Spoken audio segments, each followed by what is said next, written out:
এই পৃথিবীতে সব মানুষের থেকে আপন মানুষকে বাবা মা, কিন্তু অনেক সময় সেই আপনজনই পর হয়ে যায় অবহেলায়, ব্যস্ততায় আর ভুল বোঝাবুঝিতে।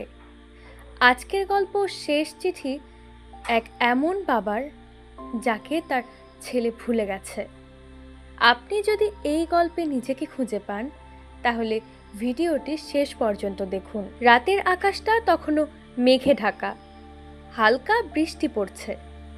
বৃদ্ধাশ্রমের একটি ছোট ঘরের জানালার পাশে বসে আছেন হরিপদবাবু, হাতে একটি চিঠি।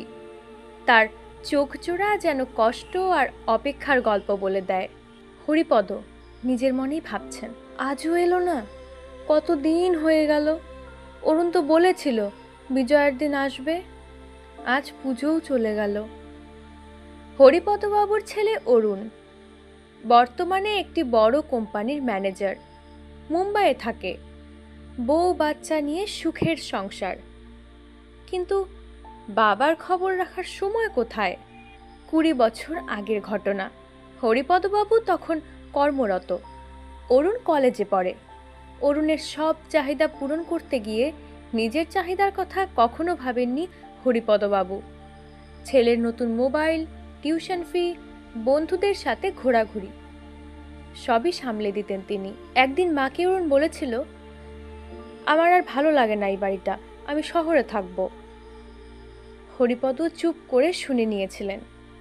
ছেলের স্বপ্ন তার স্বপ্ন, কিন্তু কে জানতো এই স্বপ্নই একদিন তাকে পর করে দেবে। হরিপদবাবুর সকাল কাটে পত্রিকা পড়ে, দুপুরে ক্যান্টিনে খাবার খেয়ে, আর বিকেলে সিঁড়িতে বসে দূরের দিকে তাকিয়ে। দিন যায়, মাস যায়, কেউ খোঁজ নেয় না। ছেলের ফোনও আসে না। শুধু পুজোর আগে একবার, বাবা একটু ব্যস্ত আছি, পরে কথা বলবো। হরিপদবাবু সেই কথাটারও আর অপেক্ষা করেন না, শুধু লিখে চলেছেন একটা চিঠি, শেষ চিঠি। অরুণ, তুই কেমন আছিস? অনেক দিন হলো তোর খবর পাই না। জানি তুই অনেক বড় হয়ে গেছিস। এই চিঠিটা হয়তো তোর হাতে পৌঁছবে না কখনো, কিন্তু জানিস আজও আমি দরজার দিকে তাকিয়ে থাকি, হয়তো তুই আসবি বলে। আমার কিছু চাওয়া নেই রে, শুধু চাই একবার তুই ডাক দিস বাবা বলে।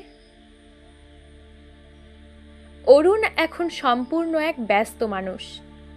মিটিং, মেয়ে রোহিণীর স্কুল, স্ত্রীর শপিং সব সামলাতে গিয়ে বাবাকে মনে করার সময় কোথায়। একদিন তার মেয়ে বলে, বাবা, আমার ফ্রেন্ডদের দাদু ঠাকুমা স্কুলে আসে, আমার তো কেউ নেই। সেদিন রাতে বিছানায় শুয়ে অরুণ হঠাৎ বাবার কথা ভাবল। বৃদ্ধাশ্রমে সেই দিনটা ছিল খুব ঠান্ডা। সকালের দিকেই হরিপদবাবু নিঃশব্দে চলে যান। তার বালিশের নিচে পাওয়া যায় সেই চিঠিখানা, অসমাপ্ত। হাসপাতাল থেকে ফোন যায় অরুণের কাছে। সেদিনই প্রথম, অনেক বছর পর, অরুণ মুম্বাই থেকে রওনা দেন। বৃদ্ধাশ্রমে এসে বাবার মুখ দেখে চুপ করে বসে পড়েন। কিছুই বলার থাকে না, কেবল ফ্রেমে বাঁধানো সেই চিঠিটা হাতে নিয়ে চোখ বেয়ে জল পড়ে যায়। বন্ধুরা, শেষ চিঠি শুধুমাত্র একটি গল্প নয়, এটি একটি বাস্তব চিত্র, যেটা আমাদের অনেকের জীবনের সঙ্গে মিলে যায়। মা বাবা শুধুই দায়িত্ব নয়, ভালোবাসা। আপনার আশেপাশে যদি কোনো একা বৃদ্ধ বাবা মা থাকেন, অন্তত একবার খোঁজ নিন। এই গল্পটি যদি আপনার হৃদয় ছুঁয়ে যায় তাহলে একটি লাইক করুন, কমেন্টে লিখুন আপনার মতামত এবং চ্যানেলটি সাবস্ক্রাইব করুন বাংলা ব্রেন। আরও এমন অনেক গল্প পেতে বেল আইকন ক্লিক করতে ভুলবেন না।